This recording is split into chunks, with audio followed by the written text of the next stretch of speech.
This podcast is brought to you by True Resources, connecting talented people with the best mining employers in the Australian market. For more information, head to trueresources.com.au. So hello, I'm Ben Kostrich and this is the Market Bull podcast. Joining me on the show today is Paul Lapier, the Managing Director of Strickland Metals, which is listed on the ASX under code STK. It's focused on gold and has two really quite world-class projects across the world, and we're going to be diving through a lot of what's been unfolding and some recent drilling results, which, as we're recording today, Thursday the 22nd, some results just came out. But first time doing a podcast and first time on the show. Welcome, Paul. Thanks, Ben. Thanks for having me. That's all right. We'll start with a bit about yourself, because we could say this might be the first time explaining your background to listeners around the world, and at least on a podcast. So talk about your history and your rich history within mining briefly, and what path brought you to Strickland Metals. So I'm a geologist by background. I studied here in Western Australia at Curtin University. So I finished my honours there in 2002. I was studying in a project in Kenya at the time, actually, and so I finished that project, got my first opportunity the following year working for Anglo Platinum in South Africa. So spent about a year there, then came back to WA, started working at Fortescue in the early days. I was the first geologist with Fortescue at Christmas Creek, so I ran the first drilling program there.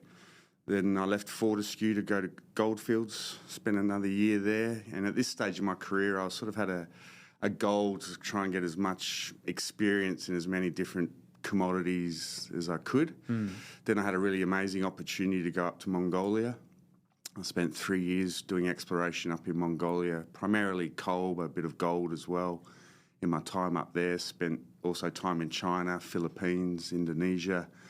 Then I got a call back from Fortescue asking me if I was interested in coming back. So I then came back in 2008, just before the GFC. And my role then at Fortescue, we went into New Zealand looking at the iron sands and also coal, because I'd been doing coal exploration in Mongolia. I thought I'd be a good fit to sort of run that business there. And I think I landed in New Zealand a month before GFC. And I remember getting a phone call. I was out in the bush looking at a coal project, and my boss at the time, Eamon Hannon, called me and said, "Where are you?" I said, "Oh, I'm out looking at a coal project." He says, Go home. Oh, my gosh. Don't leave home. Don't spend any money." Wow. So that was pretty interesting times when the GFC hit. Yeah. Obviously, Fortescue had just got Cloudbreak up and running just before the GFC, which took an amazing effort by the team. And managed to just scrape through at that time. And then a couple of years after being in New Zealand, I came back to Perth to run the exploration team at Fortescue. So that was, about 2010. Did that for a couple of years, worked with the BD team, started looking at opportunities overseas, primarily in Africa and primarily around copper and coal. And then again, iron ore price crashed late 2012. And, we had to offload a lot of our staff. So then the following year, I thought, it's time for me to sort of have a change and go my own ways. So I left Fortescue early 2013 and set up with a couple of guys from Fortescue what became Iberia Capital. And Iberia took us a couple of years to sort of raise that fund. The first fund was $70 million out of US. And we invested primarily in two projects. So one was the old Azuma Resources gold project in Ghana, and the second one was Rogozna in Serbia. And how did I go from Iberia into Strickland? Well, with Iberia, so with Rogozna Asset, we were looking at IPOing that asset. Last year we started the process, got through to sort of March this year. We'd just finished the roadshow. In the background, Strickland had some really good success. And in the Yandel belt, they'd obviously sold the Millrose project to Northern Star. So they were cashed up and looking for other opportunities to help grow the business. And so late last year, they looked at Rogozna and quite liked it. But at the time, their share price went for a run to 20 cents, and the whole market sort of expected that, their sole focus would be in Yandel while they figured out what they had. And then when we did the roadshow for Rogozna, we caught up with the Strickland guys really just to say g'day and see if they were interested in participating in the IPO. And I think by that stage, the share price had come back a fair bit. And they thought, well, hang on, maybe now is a good time to transact on this asset. They obviously liked it. So we sat down and we nutted out a deal. And so that, as part of that deal, the Strickland management were keen for me to come across and take over the MD role, which I was more than happy to do. Back with Iberia, we did some research several years ago looking at the WA gold space and really just looking at what areas were prime real estate really to invest in. We were looking to deploy capital. This was sort of back during the COVID days when gold was going for a run. And Strickland's project was one of the top 3 that we identified. That you would like to potentially I would have liked to invest in through Iberia. Yes. So, obviously not owned by a major, but, really strategic in terms of its proximity to an operating mine. But importantly, the upside. With Iberia, our mandate was really focused on assets where we could identify a lot of geological upside. And, certainly the Yandel project that Strickland owns, we think is right up there with some of the best in the state for upside. And, our goal now is to demonstrate that to everyone and show we think there's real potential there for another multi-million ounce gold camp like Jundee. Yeah. So I mean, going back, the project transaction was, I can't recall if it was this year or just last year, but the conversation had been going for a while. But clearly that whole pivot changed from moving Iberia with the 2 projects to then becoming, almost leaving that and then forming and joining Strickland. Talk us through. You said Strickland had a fair bit of cash sitting on the sideline and they were looking. When they were looking at Serbia and the project you've got there, what were some of the standouts that were progressing that conversation, because then eventually it became the sale and brought you across as well? Rogozna is a pretty interesting asset. Geologically, it is very rare. And certainly on the ASX, there's not many projects like it. Australian companies obviously tend to mainly focus on Australian assets.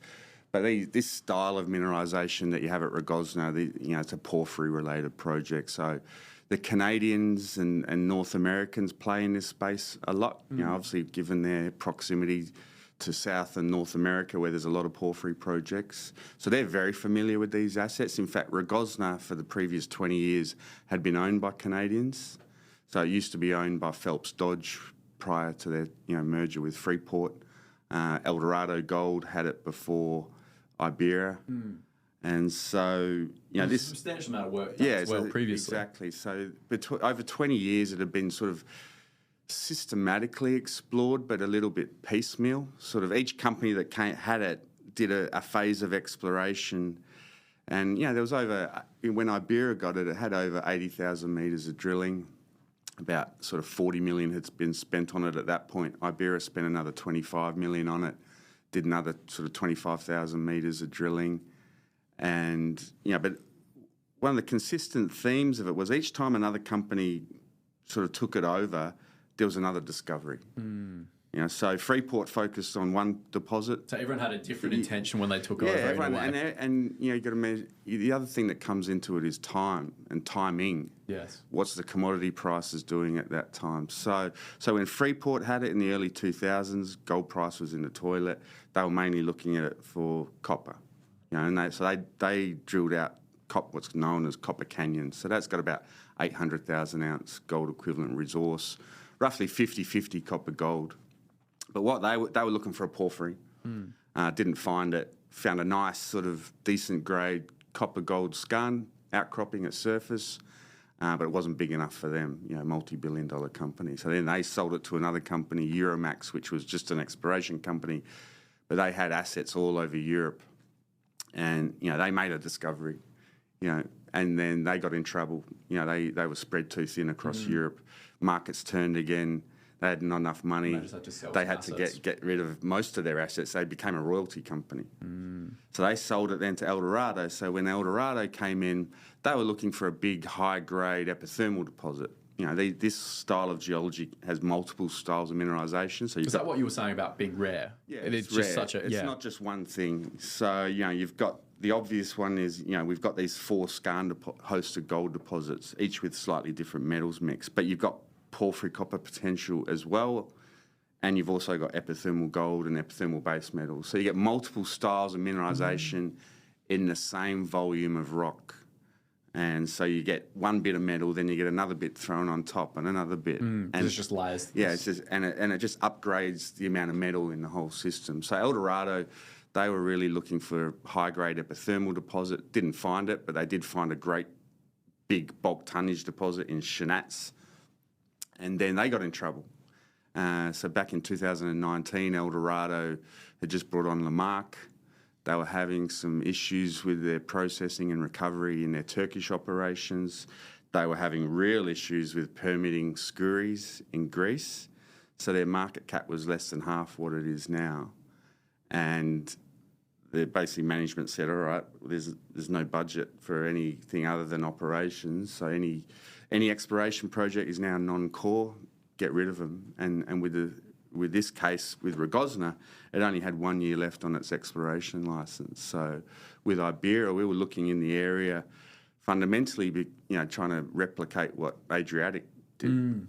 When they listed and they put out their drill results, as a geologist, I was blown away by the results. And I just thought to myself, there has to be other assets like that in the region, not necessarily with the same grade, but just in terms of off the radar, not really known about, underexplored. And I actually used to work with a team of Serbians when I worked in Mongolia. And so I, maintained those relationships. So I called up my friends in Serbia and said, hey, do you want to help me try and find another Adriatic? So we spent 6 months looking around the region for, advanced stage assets. Again, Iberia we only invested in advanced stage things. Our US investors weren't interested in speculative exploration. We needed to be able to almost build a spreadsheet to show them an IRR on what this asset would look like. So it had to be enough drilling that we could do that. And couldn't just find a package of land and just go, we're going to hope that there's something there. Yeah, so, and that's our skill.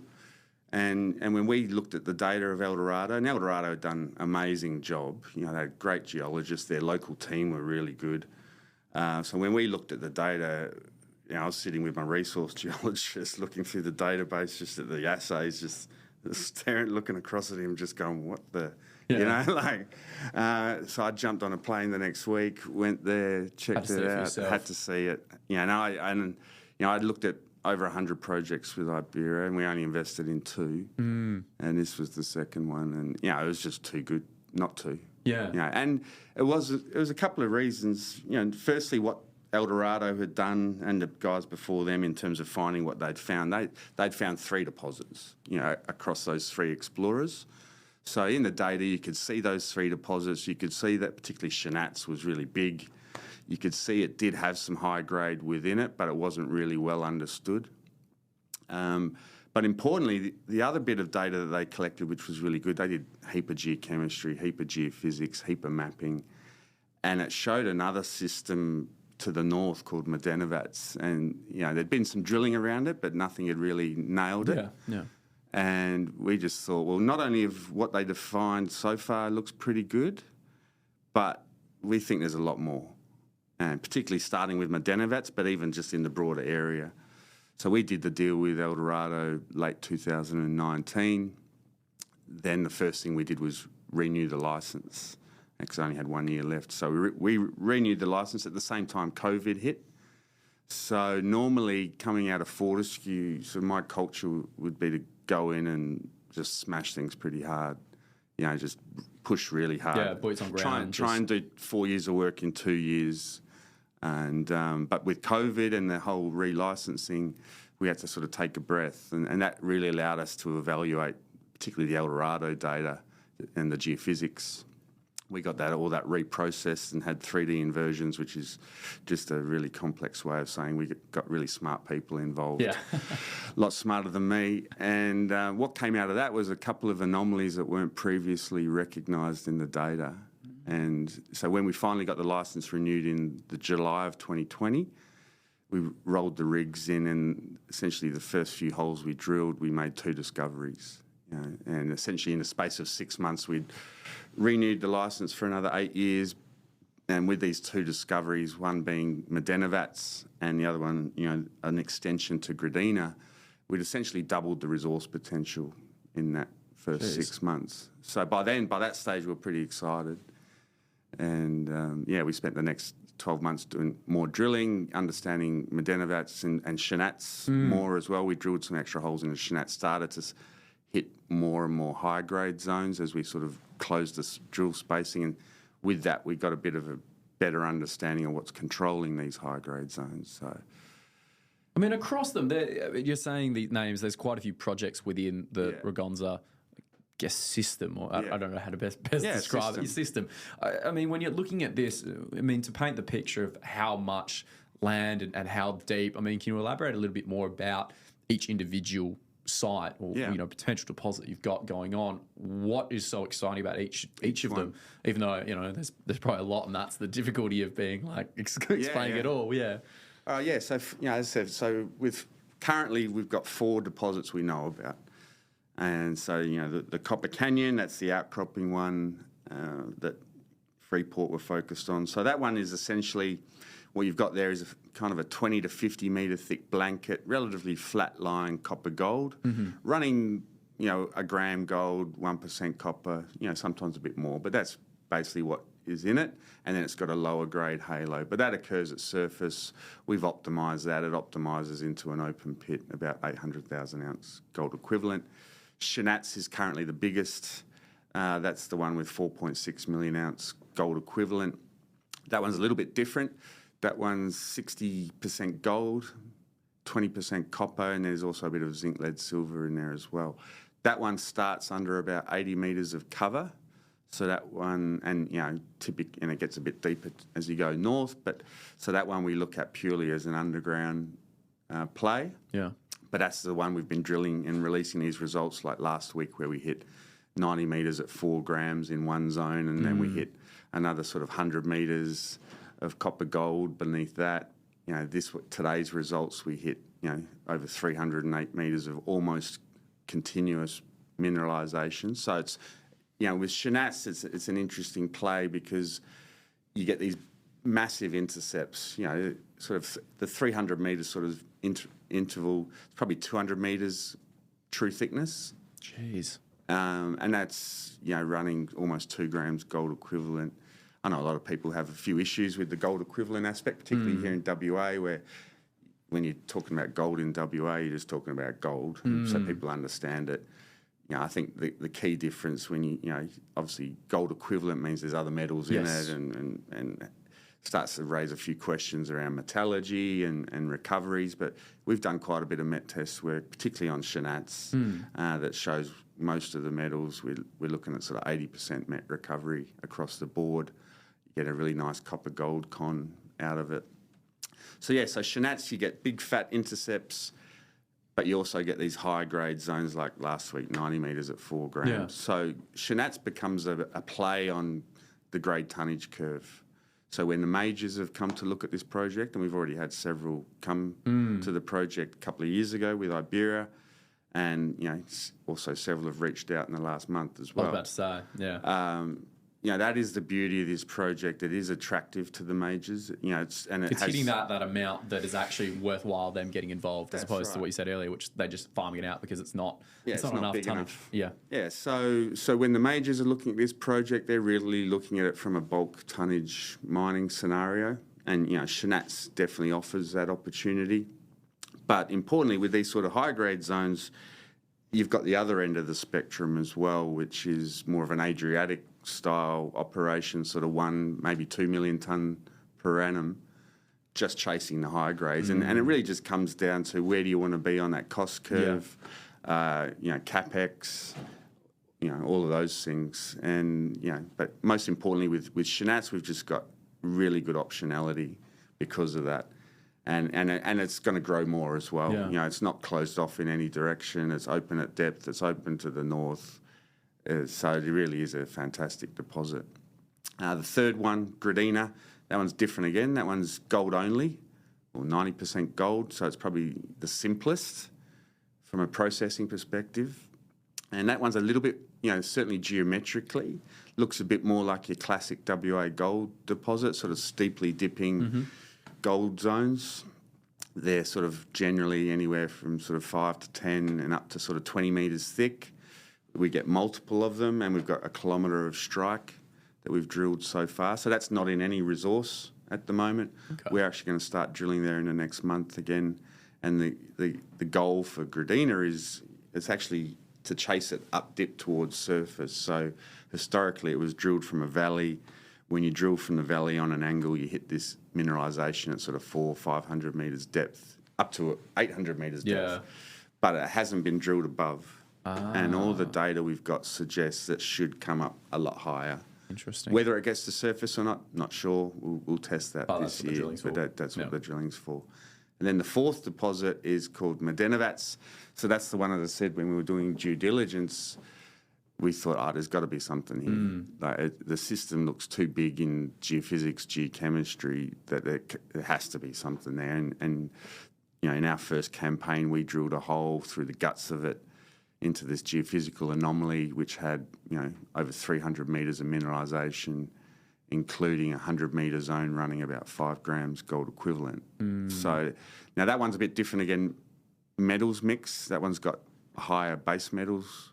So 60% of the metal there is copper and zinc, with about 30% gold. Okay. And we're currently drilling that one at the moment. We've got 600 metres of strike that we've proven up the mineralisation, and the aim there is to turn that into a resource by sort of middle of next year. But so those are the 4 deposits, and we're pretty confident, just based off what we understand of the system, plus all the data that we've got, geochem, geophysics, we're generating more targets all the time. We're pretty confident there'll be more deposits there. Jeez. And we think we're one deposit away from really, taking this from sort of, we've got visibility from the sort of 5 million ounce gold equivalent resource. We're pretty confident we can double that. And if we can make another discovery or 2, leapfrogs. Well, then it's another level up again. And that's just rare, right? It's so we think it has huge strategic value. The other important thing about it is, it's in a historical mining district. So we've actually got an operating mine, the Srenats mine. It's one of the old Trepcha lead, zinc, silver mines. That one's operating still today, and it's 4 kilometres from Srenats. So it's important when it comes to, viewing this project through a lens of, what does a potential development pathway look like? Well, the fact that it's in an operating mine area should help. So then, again, with those 4 projects, and as you said, potentially a 5th, how are you prioritising and timelining and mapping all this so that all of them are realistically, you can't bring them all on at the same time? So how are you just strategically thinking about which ones are on the pecking order of 1 down to 4, which is kind of hard to say, but how do you best feel that that's going to be able to crystallise value for shareholders going forward? So how do we do it? A lot of juggling. I can imagine, given the sounds of it. So we've got 4 rigs at the moment, and 2 of them are on Shenats, 1 Medenovats, 1 doing exploration, and we'll probably bring a 5th rig in the next month or 2 to start drilling Gradina. Really what we're trying to figure out there from a potential development scenario is which of these 4 deposits gives the best bang for buck in terms of CapEx and IRR.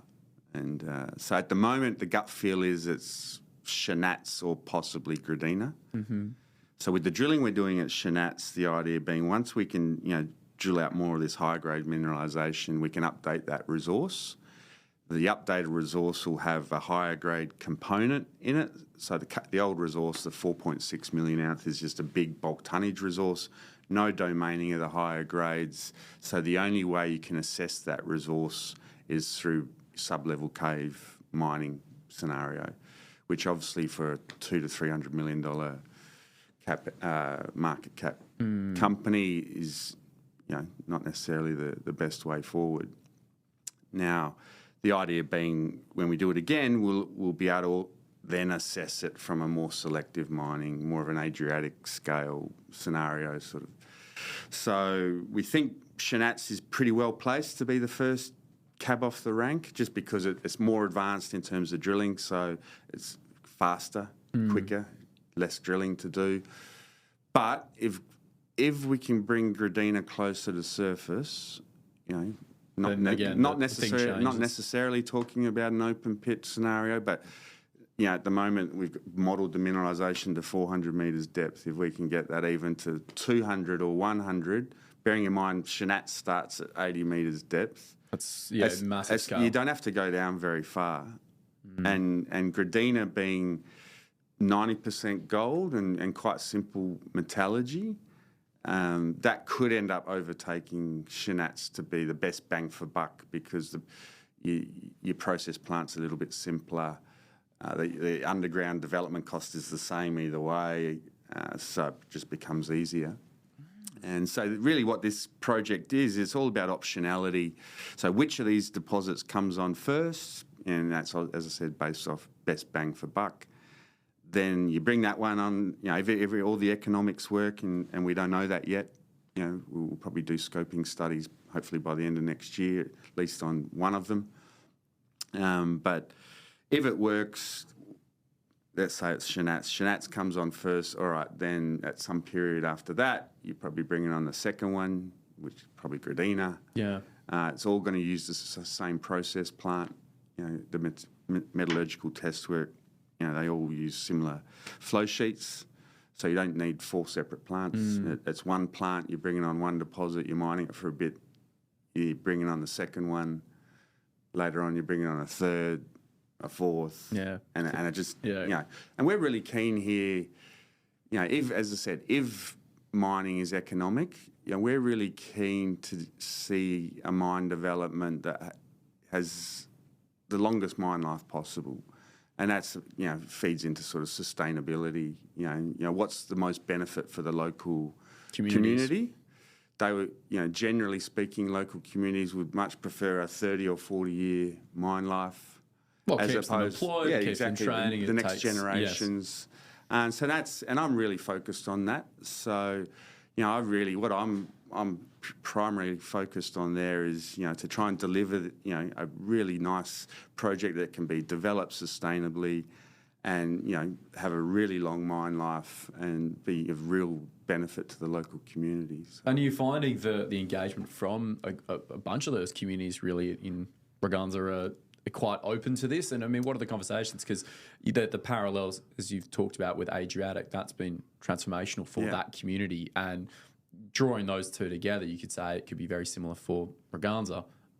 Is that, how are they feeling about that? What's the potential, I don't know, thinking ahead, what sort of things do you want to bring in place to help that?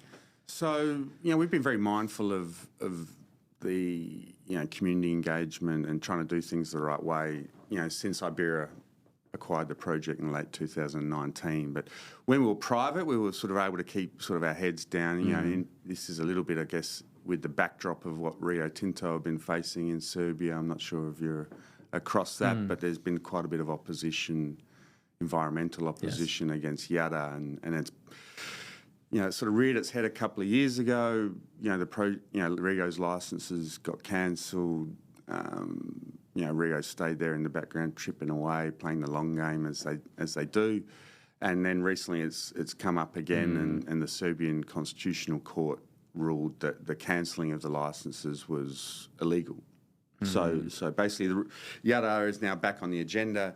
A lot of the opposition to that has now sort of risen up again, and it's and I guess it's on the forefront of now everyone's minds in Serbia, because of what's happening. With Yada. So now, so when we came in 2019, everything was good. The whole Yada situation was all smooth. Then probably 12 months later, I think, was when it started to get a bit ugly. And so we've been very conscious of, I guess, trying to avoid going down the same path. The temperatures are varied. And we were private, so we're able to just do things a bit more quietly, I guess. We're not trying to be, we're trying to be as transparent as we can, but certainly when you're private, you don't have to bang the drum too much. We just sort of do the right thing. Now that we're public with Strickland, we are cognizant of the fact that we we are going to need to be more public about how we deal And with the our reporting, the engagements and updating, yeah. reporting. So we do have engagements, obviously, with local community, both up on the mountain. Now, where the project is it is in the mountains. Not many people live up there, but we have day-to-day engagements with them because obviously we're drilling up there, we're doing geophysics. We have interactions between local people and our guys, pretty much daily. We sort of step outwards from there. The nearest town is a town called Novi Pazar, so that's a town of about 70,000 people. So we do have some engagement there, and we are looking to increase that engagement. And we're trying to beef up our team a bit on the run, a little bit. But certainly the idea being is we have to form a good relationship and have a social license to operate. To if this project's ever going to have a chance to get developed, of the project. And so as a general rule, Serbia is a mining country. It is Europe's second largest copper producer. They've recently signed an agreement with the EU to provide basically all of the EU's lithium from Yandel, but also copper. So it is a country that does have a long tradition of mining, and I think that'll continue. But what's important is there's a lot higher scrutiny these days. Yeah. And you just need to make sure you're doing everything in the best possible way and showing along the way that we can develop a project here that has the least environmental impact as possible. And these days there's some amazing underground mines in terms of the standards that are being developed, and we just need to be able to demonstrate that can be done. And that there is a real benefit for the local people. So if there's no benefit, why would they want to see a mine in their backyard? We have to build trust. We have to be transparent. There has to be some local benefits. As we build our team and really get stuck into this project, I think it's got to go a long way down that path. And as I said, hopefully we can build that trust, and the people of Novi Pazar and the people on the mountain are really part of the project, and they see that it has benefit for them. So. I mean, your knowledge of this area is substantial, and this is given probably from the original position you were sitting in, where that was your sole project. And flashing across almost to Australia, to Western Australia, Strickland had the money, bought Rogozna, but while simultaneously you were looking at doing potentially the similar thing with the West Australian asset. I mean, now that you've got really both of them, and you could almost say it was the stars aligning that simultaneously you were looking at it and vice versa. I mean, give us a bit of an indication as to, while this exciting stuff is happening in Serbia and Rogozna, you've also got WA and the gold project there, which is substantial. Talk us through a little bit about how that's also, at the same time, on the same, if not same level, happening. Yes, as I said, we liked the Yandel project from a long time ago, and that was before we really actually had any great understanding of it. We just liked it from a high-level geological perspective and strategically, being close to Northern Star. But now that we're sort of been able to look under the hood, I guess, since I started the job, and also John Hronsky, who's a leader in sort of understanding mineral systems. So he's been doing some work with the local team, the Strickland team. So Peter Langworthy and Richard Pugh and our team. We've just come back from site yesterday, actually.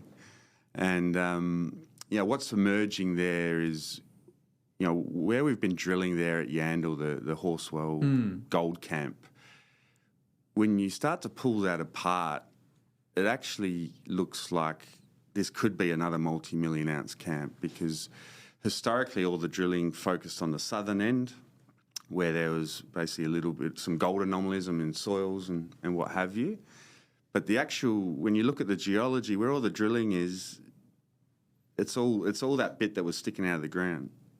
And there's a sort of an imaginary line sort of halfway across the camp. And you go north of that and you've got what's called transported cover.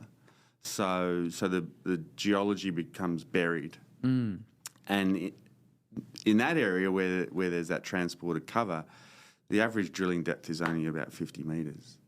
But the geological structures which host the gold, when you look at all the other data sets, the geophysics, the gravity, the mag, it looks like it just keeps going. Yeah. But the amount of drilling to the north is hardly at all. So, and this is not an uncommon thing, right?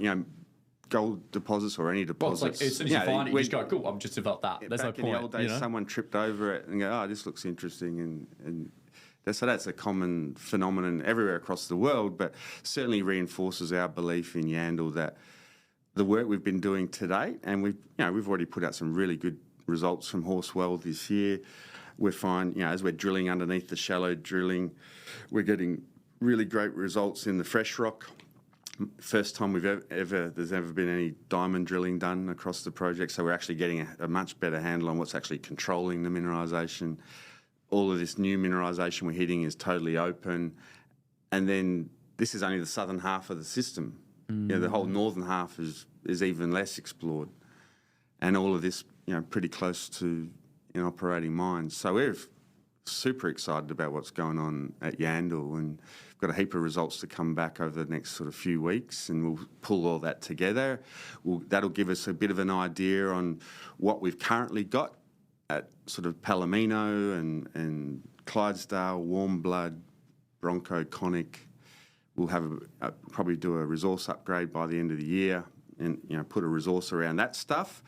But to us, that's just the beginning. I think we're going to go really hard next year at tracing, testing the rest of that gold camp. As I said, at least twice as big footprint with hardly any deeper drilling at all. So well, and I mean the other history of it was to get the cash that Strickland did. They previously sold an asset to Northern Star, and that's another thing that is different with Strickland is there's a lot of projects and a lot of potential, and there's also cash in the bank. And I can only imagine that as this grows and Strickland does the grunt work, that players like Northern Stars might be monitoring or watching and seeing what's unfolding to see what happens there as that becomes another potential. I'm not putting it out there, but it does go on the radar that if this does continue to grow, that's another potential, because it looks like the team's already managed to do it once. Yeah. Companies are pretty adept at continuing to do sales and transactions into the future. So, I mean, going into the next year, you say you're going to be building up the resource. Is that all just going to be doing through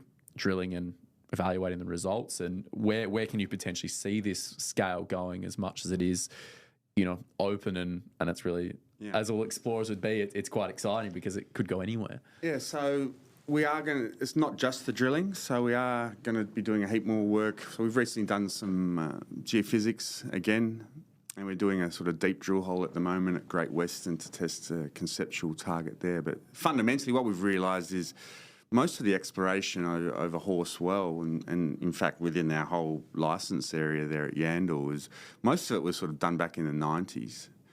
And things have changed a fair bit since then, both from, drilling capacities, geophysics, but also understanding of how these systems work. And that's where having someone like John Hronsky on the board, and who I've worked closely with for over a decade, he's really at the forefront of, I guess, improving the understandings or updating the understandings with science of how these mineral systems work. And then you can, once you sort of have that updated understanding and you look at all your data and you realise there's a lot of gaps in the data that, because there was just a historical mindset that, these gold deposits are just all like a sheet going this way, and if you drill some holes here and you don't get it, it's dead. Tunnel vision. Well, there's plenty of examples over the last 10 years that tell you that's certainly not the case. And, so a big part of the work that we'll be doing is actually going back to first principles. There's big areas where there's not even any soil geochemistry or understanding of the regolith. And so we need to go back to first principle. If we want to pull this apart and find the next million ounce standalone, if we want to get this project to 2 million ounces, we got to find some new stuff. And a lot of that will be going back to first principles exploration and geophysics, geochemistry, a lot of air core drilling, and really trying to go old school on this thing and get it up there. So you said it earlier, juggling Serbia, there's a lot going on there, and now West Australia. I mean, surrounding you there must be quite a substantial team, I can imagine, because otherwise this would be an absolute headache or a whiteboard and a half to try and manage it all and the logistics and everything. I mean, how are you, I guess, diversifying the team across both of these projects and then the projects or the potential deposits within all of that, and how was that sort of spread out from management and board all the way down to the explorers and the team both in country and in Serbia and in Western Australia? Yeah, so the Yandel project has its own team. It's roughly sort of 10 guys up there full time. And so they're sort of managed by Richard Pugh, who's now executive director. And he's been working on that project for several years himself, as has Peter Langworthy, also now on the board. So it's got its own team. So I don't have to do much. You know, I said I was really happy to go to the site this week just to get my boots on the ground and see what it looks like. We got to look at some of the really good core that the guys put some great results out earlier this year. So it was really good to get my head around that. You know, the whole board went up. But yeah, from a management of that project, it runs pretty smoothly. The guys have been doing it for several years. They know what they're doing. You know, it was easy. I went there and everything runs smooth. Yeah. That's helpful. And same in Serbia. We've had the same team on the project now for 4 years. So we've got 25 people now on the ground in Serbia, mostly from the local community. And this team is, you know, we inherited half the team when we bought the project from El Dorado. So we've had some people in the team who are been on this project for 20 years. They know every rock, they know every person, and so yeah, that team runs itself as well. So from a geological management, I don't need to do too much. You know, I do travel to Serbia quite a bit. You know, we went there for an institutional site visit a few weeks ago, so I sort of take investors there, you know, show them around with the team, you know, also engage with government and stakeholders as well. But certainly, I guess my role is really just, you know, helping support them, really, you know, giving them the support they need to get the job done. So we sort of say, all right, well, you know, the goal is to try and double the resources. How are we going to do that? They come forward with a plan. I sort of review that plan with the board. We go, yep, go to it. Same with Yandel. So, you know, time zones. Serbia's not too bad. 6 hours behind. You know, you do end up having a few later nights. Yeah, you have a few days where you just have gone the limited sleep. That's all. Yeah, that's fine. And I sort of find for me, I you know, the couple of hours before I go to bed's when I'm looking at all the data. So you know, that's when everything's peaceful and quiet. And, Far out. I mean, there's a lot going on, and that sort of encapsulates why there's going to be so much news flow coming out of Strickland over the course of the rest of this year and well into 2025 and onwards, really. I'm not going to put a cap on it. But I mean, encapsulating this conversation and some of the key takeaways that you would urge listeners, investors, just anyone consuming this and listening to this podcast, a takeaway from Strickland going forward, what would some of those key takeaways be? Well, the key takeaways being, you know, certainly on the ASX, you know, if we just sort of ignore the producers and what have you for the time being, because they're in a different class, you know, out of all explorers, you know, you sort of got, I guess, two bags. You know, one's sort of doing more greenfields work, you know, looking for the new discovery. Obviously, you get really, you know, odds on that are pretty long. High risk, high reward. Yeah, high risk, high reward. But so then, you know, we're in a class that sort of explorers with an advanced stage, sort of resource stage asset. Most of those companies would have one project, you know, one quality project, if they're lucky. And, you know, so the key takeaway for Strickland is we got two. And that's pretty rare. In fact, I can't think of off the top of my head any other company that's got two. Yeah. And these two proper projects, you know, both projects have the potential to become mines. Both projects have huge strategic value for different reasons. Yandel, obviously strategic, given its proximity to an operating mine. And Serbia, it's strategic, given its potential scale, you know, world-class, tier one. So having two projects is very rare. Having almost $50 million of funding sitting behind us is non-existent as well. Yeah. So that's where I like to think, and I say it often, that, you know, Strickland is a fairly unique proposition. And I think, you know, even since the transaction for Rogozna closed at the beginning of July, you've seen some different trading in the shares. So Strickland historically was quite a volatile stock. You know, it could double off the back of a drill result coming out of Yandel. And if the next drill result wasn't what people were wanting, it would go back down. Yeah, and it was very volatile. Now, that's great for day traders, but not great for long-term shareholders. what we see with Strickland now, if you go back and look at the trading over the last 1 or 2 months, it's much more stable, really consistent volumes, and they're gradually growing, and we're starting to see institutional buying now as well as we spread the word, particularly to North America and Europe. And so now a lot of the volatility has disappeared. So even today, like cracking result, share price was up, I think early on 5-10%, right? Like, I'd love it to be more, but at the same there's time, that stability now it's coming got a into bit of stability to it. People are starting to recognise that the word's getting out. By doing the transaction with Rogozna, another way of looking at it is it's put a floor into the price and removed a lot of that volatility, where now we've got a really solid platform for growth. And we've got the bank balance behind us to do it. We don't need to go out and raise. So if any of these institutions want to buy shares, they have to buy it on the market. That's it.